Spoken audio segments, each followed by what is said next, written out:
The sun shone like molten gold across the sprawling Louisiana estate, painting the perfectly trimmed lawns and rows of cotton with the warmth of a deceptive serenity. To outsiders, the Duval plantation was the very picture of Southern wealth and refinement. A grand mansion with polished pillars, gardens meticulously maintained, and a household where appearances were everything.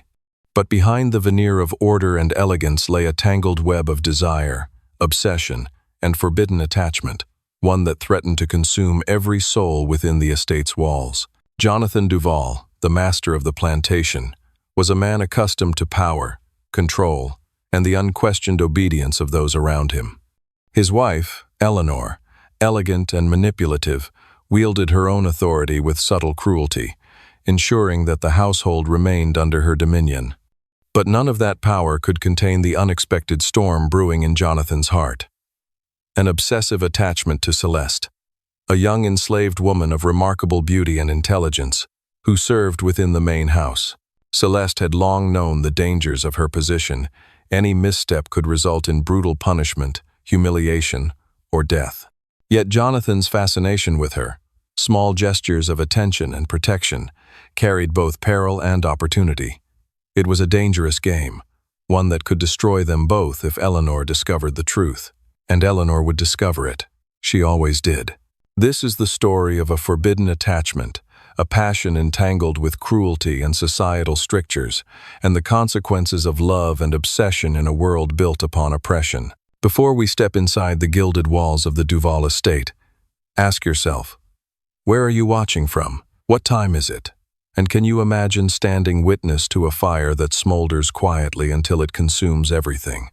Drop a comment below, and if stories of desire, danger, and vengeance pull you in, hit subscribe, because what you're about to hear is a tale long hidden behind wealth, etiquette, and fear. The morning light filtered through the tall windows of the Duval mansion, illuminating the polished floors and ornate furniture with an almost cruel perfection. Servants moved quietly through the halls, attending to their duties with practiced obedience. Among them, Celeste carried trays of breakfast, her movements precise, her eyes aware of every glance and whisper. She had learned early to move like a shadow, visible yet unnoticed, always balancing survival against the dangers of curiosity or favor. Jonathan Duval entered the breakfast room with a deliberate gait, polished boots clicking against the wood. His eyes, however, lingered not on his wife Eleanor, seated with her usual haughty composure, but on Celeste. There was a subtlety to his attention, an inclination that spoke of fascination, not of command, of desire, not obligation. The plantation had been his domain for years, a stage upon which he played the role of master flawlessly.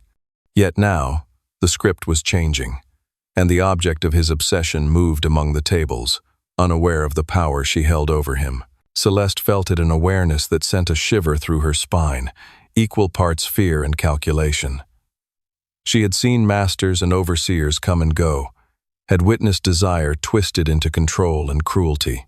Jonathan's gaze was different, heavier, more unpredictable. She knew the danger inherent in his attention, yet she also recognized an opportunity, a slender path carved from the cracks in the rigid order that ruled the mansion. Eleanor, observing from across the room, sensed the shift immediately. Her eyes narrowed, the slightest curl of her lips betraying suspicion and irritation.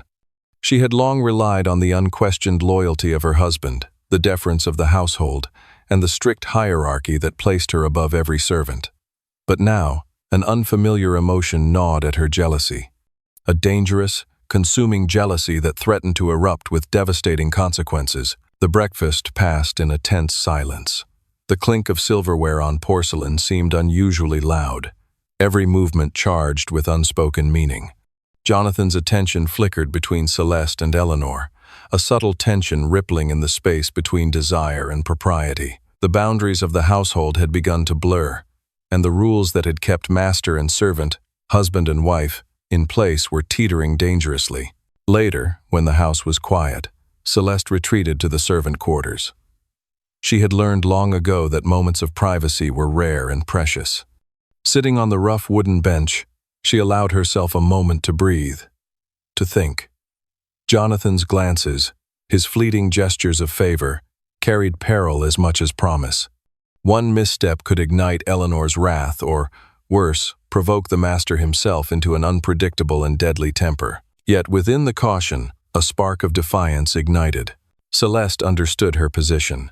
She was a pawn in a dangerous game. But pawns could also be moved, manipulated, and occasionally they could overturn the board entirely. As evening fell over the plantation, the mansion was bathed in the soft glow of lanterns. Shadows stretched across the polished floors, carrying with them the whispers of desire, ambition, and fear. In that quiet tension, Celeste resolved to survive, to navigate the dangerous currents that bound her to the master's obsession, and to find a way to turn it to her advantage. The stage had been set, the players in motion, and the first threads of a forbidden attachment were beginning to entwine a dangerous bond that promised both peril and power. The days that followed were heavy with an unspoken tension, the air in the Duval mansion thick with the scent of desire, jealousy, and unease. Jonathan's attention toward Celeste became more pronounced, though always veiled beneath the guise of concern or instruction. Small gestures, a lingering glance, a subtle touch of her hand as she passed the plates.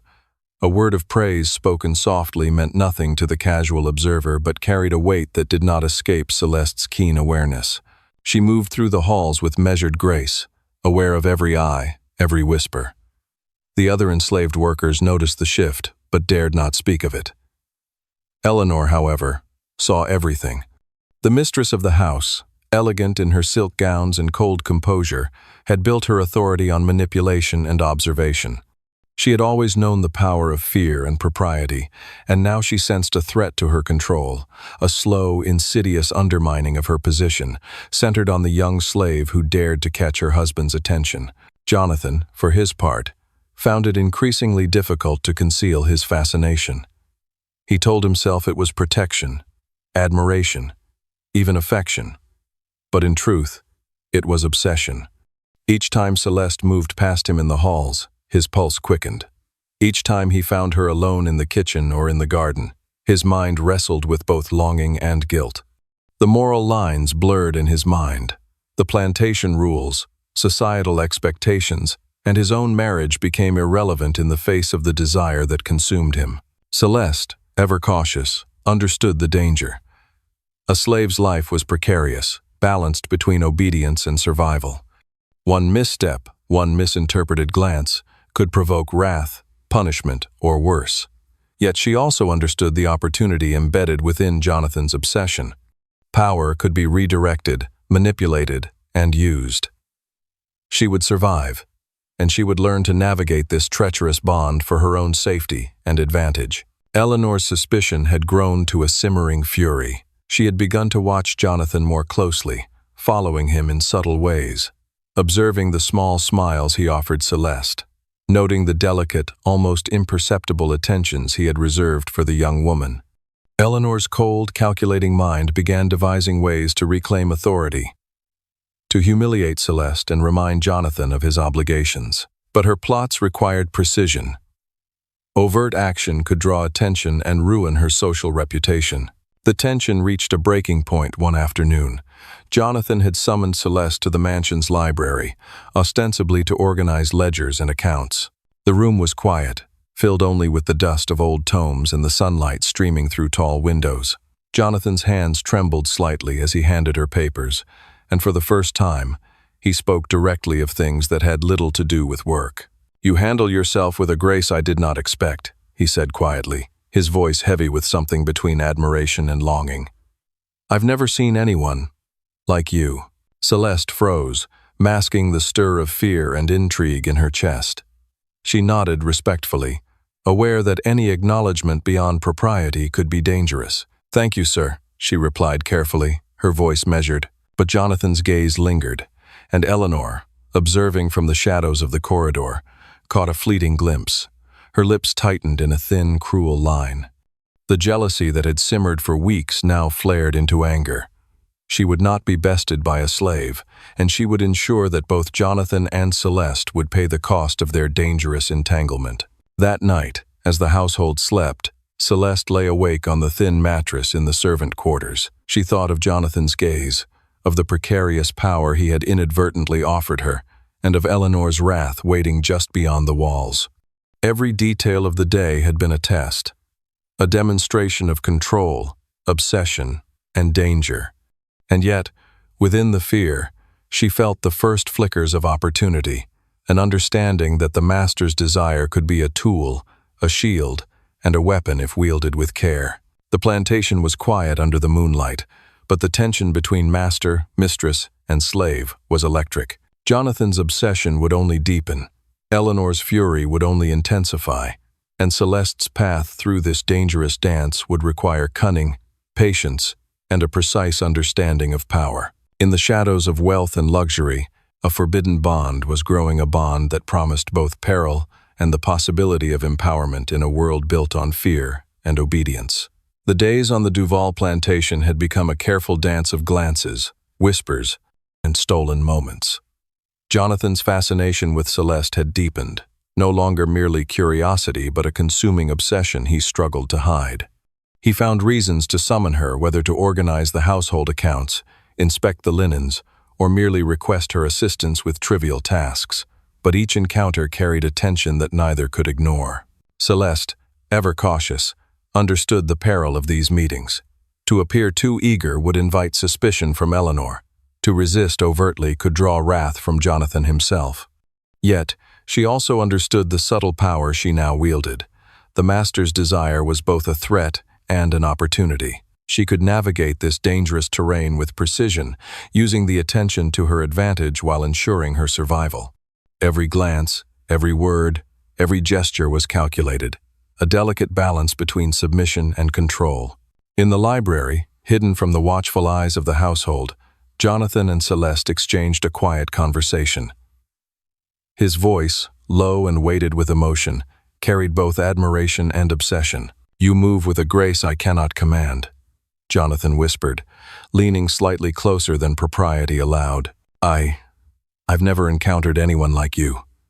Your intelligence, your poise, it unsettles me." Celeste met his gaze steadily, hiding the flinch that threatened to betray her. "I do only what I must, sir," she said carefully, her tone measured. "I am here to serve." But Jonathan's eyes lingered, unrelenting, and she knew that he understood far more than he allowed to show. Every word carried an unspoken tension, a silent acknowledgement of forbidden desires and dangerous inclinations. Outside the library, Eleanor watched from the shadows, her pulse quickening. She had long relied on her husband's obedience to the social script, and now she saw the cracks forming. Celeste, a slave, was capturing attention meant solely for her. Eleanor's mind raced, considering how to assert her dominance without exposing herself to scandal. She could not allow this bond to grow unchecked. Her jealousy was a silent, burning flame, one that would not be ignored.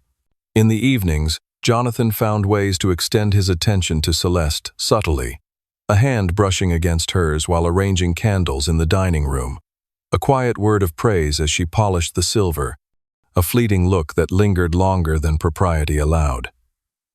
Each action was deliberate, yet careful enough to avoid detection, or so he believed. Celeste, perceptive and strategic, mirrored his subtlety.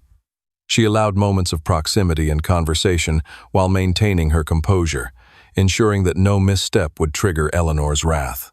Every interaction was a test of desire, of patience, and of control. She had learned long ago that survival in the household required both caution and cunning. Meanwhile, Eleanor's scrutiny intensified. She followed Jonathan at discreet intervals, noting his attention toward Celeste, observing the soft smiles and lingering glances. She began manipulating the environment, shifting schedules, inserting herself into spaces, watching for any opportunity to humiliate or punish the young slave. Her cruelty, cloaked in elegance, was patient and calculated. The tension within the household grew palpable. The air seemed charged with anticipation. Every hallway a stage for subtle confrontations and hidden agendas. The servants whispered cautiously among themselves, aware that something was shifting in the mansion, though none dared speak openly. Celeste lay awake each night, listening to the creaks of the mansion and the distant sound of Eleanor's footsteps. Her mind ran through every interaction, every glance, and every opportunity. She understood the dangerous balance she now occupied. The master's obsession was both a lifeline and a threat, and Eleanor's jealousy was a weapon waiting to strike. Yet, amid the danger, Celeste felt a flicker of empowerment. For the first time, she realized that she could manipulate the situation, wield influence over the very people who had long ruled her life. The secret meetings, the stolen glances, and the whispered words in hidden corners were more than survival. They were preparation. Preparation for a reckoning that could redefine power within the household. The stage was set, the forbidden attachment deepened, and the tension between master, mistress, and slave edged ever closer to confrontation. In the gilded halls of the Duval mansion, desire, fear, and ambition coiled tightly together, each ready to strike when the time came. The mansion had never felt so tense. The polished floors of the Duval estate seemed to reflect not just sunlight, but the undercurrents of desire, jealousy, and fear that had grown between Jonathan, Celeste, and Eleanor. Every glance exchanged, every movement through the hallways, was loaded with unspoken meaning. Jonathan's obsession had become more overt, small touches, furtive words, and lingering looks, but Eleanor's suspicion had grown to a sharp, burning fury. She would not allow her authority or her pride to be undermined. It began subtly at first.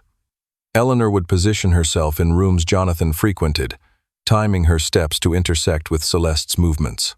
She would offer pointed comments, a raised brow, or a quiet, cutting question meant to unsettle both the master and the slave.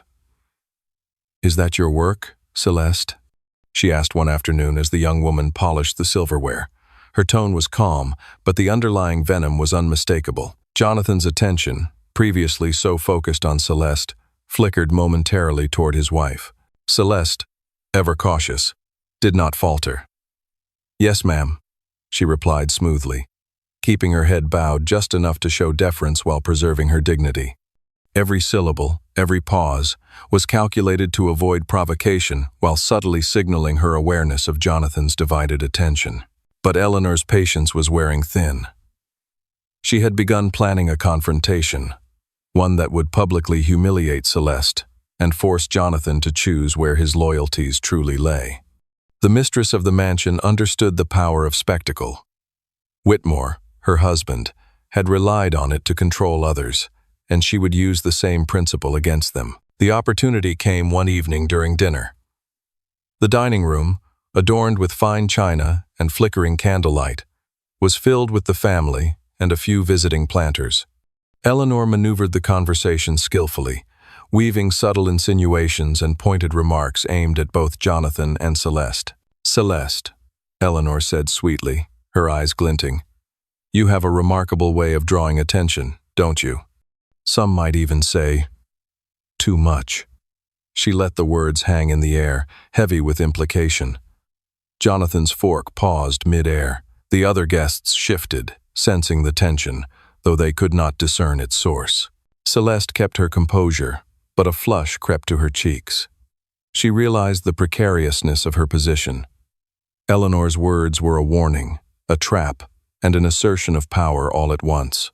The eyes of the household now fell on her, and she felt the weight of centuries of oppression in that single, deliberate gaze. Jonathan, torn between his obsession and the strictures of propriety, attempted to diffuse the tension. "Eleanor, please," he murmured, a hand brushing Celeste's in a gesture of protection, but one that only intensified the scrutiny. Eleanor's lips curved into a thin, victorious smile. She had confirmed what she suspected. Jonathan's attention had shifted, and the household now knew it, even if only partially. Later that night, Eleanor confronted Celeste privately in the servant quarters. The mistress's voice was low but sharp. "You will remember your place," she hissed. "Do not think for a moment that your beauty or your intelligence grants you power here. One misstep, and I will make sure you regret it." Celeste bowed, her heart pounding, but her mind remained alert. She understood that Eleanor's threat was both a warning and an opportunity. Jonathan's obsession could be a shield, but it could also be a weapon if wielded correctly. She had to navigate this danger carefully, maintaining the delicate balance between submission and influence, obedience and self-preservation. Meanwhile, Jonathan paced his private study, torn between desire, duty, and fear. His obsession with Celeste had grown into a consuming force, blinding him to the potential consequences of his actions. He knew Eleanor would not relent, and that the household was a minefield of jealousy, scrutiny, and societal expectation. Yet, he could not turn away from the pull he felt toward the young woman who had captured not just his attention, but his heart. The tension had reached its peak. Every glance, every word, and every subtle gesture was a step toward an inevitable confrontation. The forbidden bond between master and slave deepened. Eleanor's wrath grew, and the stage was set for a collision that would shatter the illusions of control and reveal the dangerous truths lurking beneath the polished veneer of the Duval mansion. The following morning, the Duval mansion was alive with a tension so thick it seemed to cling to the air. News of Jonathan's overt attention to Celeste had begun to circulate quietly among the household and neighboring planters. Whispers slithered through the halls like venom, subtle yet lethal, as the gossip of the plantation world took hold. Eleanor, having anticipated this, seized the moment to exact her carefully measured revenge. She orchestrated a scene during breakfast, inviting a few neighboring planters and their wives to witness the household in what she framed as a display of order and propriety. Celeste, carrying the trays and serving the guests, moved with her usual poise, but every eye in the room followed her, judging, scrutinizing. Eleanor's gaze was the sharpest of all, calculated, cold, and merciless. "Celeste," Eleanor said smoothly, her voice cutting through the clatter of silverware and soft murmurs. "You've become quite noticeable lately. Some might even say your influence on the master is distracting." She let the words hang in the air, a deliberate accusation aimed at humiliating the young woman in front of everyone. Jonathan's face turned pale. He rose from his chair, a hand reaching out toward Celeste, but Eleanor's eyes met his with an imperious command that left him frozen. The guests, sensing the tension, shifted uncomfortably. The polite veneer of plantation civility had cracked, and the fracture was visible to all. Celeste maintained her composure, though her heart raced. She bowed her head slightly, murmuring, "I only do my duties, ma'am." Every syllable was careful, measured, a dance of survival amid a storm of scrutiny and malice. Eleanor's smile widened, triumphant. "I'm sure the master would agree that you have overstepped your bounds." The words were soft but sharp, leaving no doubt about her intentions. She had forced the forbidden attachment into the open, creating a spectacle that left both master and slave vulnerable. Later that day, Jonathan retreated to his study, anger and desire warring within him. He had loved Celeste in a way that defied propriety, yet now the danger of exposure had become undeniable. Eleanor's machinations had stripped away the subtlety of his obsession, leaving it raw, visible, and perilous. Celeste, aware that her survival depended on quick thinking, began plotting her next move. She could no longer rely solely on the master's favor. The mistress's wrath had escalated to a dangerous intensity. Her only chance was to navigate the storm carefully, turning Jonathan's obsession into a shield while preparing for the moment when escape or strategic leverage would become necessary. The tension within the household had reached a fever pitch. The overseers, who had once ruled through fear and intimidation, now hesitated, uncertain whom to obey.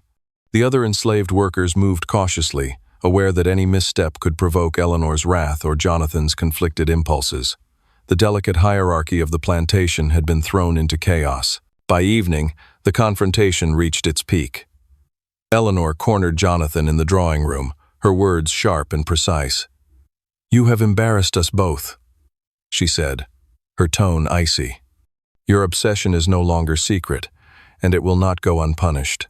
Either you end this, or the consequences will destroy us all." Jonathan's face flushed with frustration and desire, torn between his wife's fury and his attachment to Celeste. His heart pounded, yet he realized Eleanor's threat carried weight not just socially, but legally and physically. The plantation's reputation, his authority, and the safety of everyone within the household now depended on decisions made in the span of moments. Celeste, listening from a distance, understood the peril. Every interaction, every confrontation, had escalated beyond subtlety into a dangerous game of power, obsession, and survival. The choices she made next would determine not only her fate, but the fragile balance of the entire household. As night fell, the Duval mansion was a web of fear, desire, and betrayal. Jonathan's obsession had been exposed, Eleanor's wrath unleashed, and Celeste's cunning tested as never before. The stage was set for a final reckoning, where secrets would be revealed, loyalties tested, and the boundaries of love and power shattered beyond repair. The dawn broke over the Duval plantation with an uneasy stillness. The mansion bathed in a soft golden light that belied the chaos of the previous day. Jonathan paced the hallways, torn between his obsession and the harsh reality of Eleanor's wrath. His heart, once consumed by desire, now felt the heavy weight of consequence. Every glance at Celeste reminded him of the danger he had allowed to spiral beyond control. Celeste, meanwhile, had retreated to the servant quarters, her mind racing. The exposure of Jonathan's obsession had changed everything. Eleanor's anger was a storm that could not be calmed, and the household hierarchy had shifted irreversibly. She realized that her only path to survival and perhaps to true agency was to act decisively. The master's infatuation, once a threat, could now become a shield for her escape. Under the cover of early morning shadows, Celeste gathered what few belongings she could carry. She moved quietly, avoiding the gaze of Eleanor, whose suspicions had not yet translated into surveillance. Jonathan, distracted and conflicted, was unaware of the careful plan she was enacting. Her movements were deliberate, calculated every step a blend of courage and cunning. As she approached the edge of the plantation grounds, a network of allies she had quietly cultivated over months awaited her. These were men and women committed to aiding enslaved individuals seeking freedom, willing to risk everything to see justice and autonomy achieved. With a mixture of relief and resolve, Celeste joined them, moving swiftly toward the safety of the northern states. Jonathan discovered her absence only later, moments too late. Panic surged through him, not for himself, but for the consequences he now faced. Eleanor's wrath had been directed at both of them, and the scandal of his obsession, now laid bare to the household and visitors alike, could ruin him socially, financially, and morally. He realized that his desire, which had once seemed intoxicating and inevitable, had become a prison of its own making. Eleanor, meanwhile, seethed. Her victory in exposing Jonathan had been only partial. The one she sought to control had eluded her grasp. She raged in silence, the mansion echoing with her frustration. Yet in that fury, she could do little. Celeste had disappeared, carried away by a world that valued cunning and survival over the strict hierarchies Eleanor had once enforced. Far from the mansion, Celeste's journey northward was filled with danger, uncertainty, and fleeting moments of triumph. She relied on her wits, her knowledge of the estate, and the network of freedom seekers guiding her to safety. Each step carried the weight of her past suffering, but also the exhilaration of agency she had never before experienced. She was no longer merely surviving.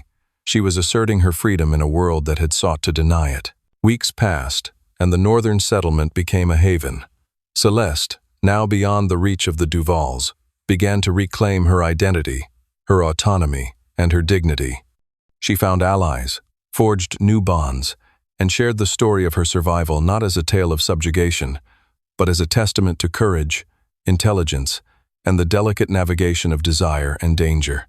Jonathan remained behind, a man trapped by his own obsession, a cautionary figure of desire unchecked by reason or restraint.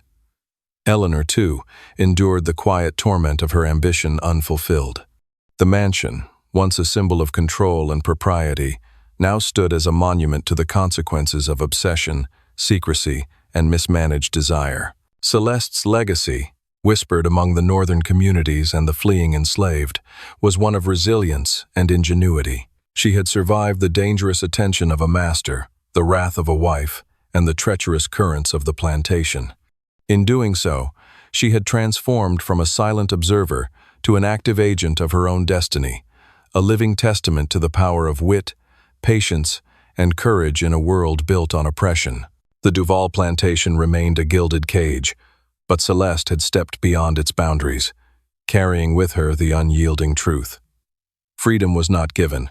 It was claimed, navigated, and defended with every heartbeat. And for Celeste, that freedom was finally, irrevocably hers.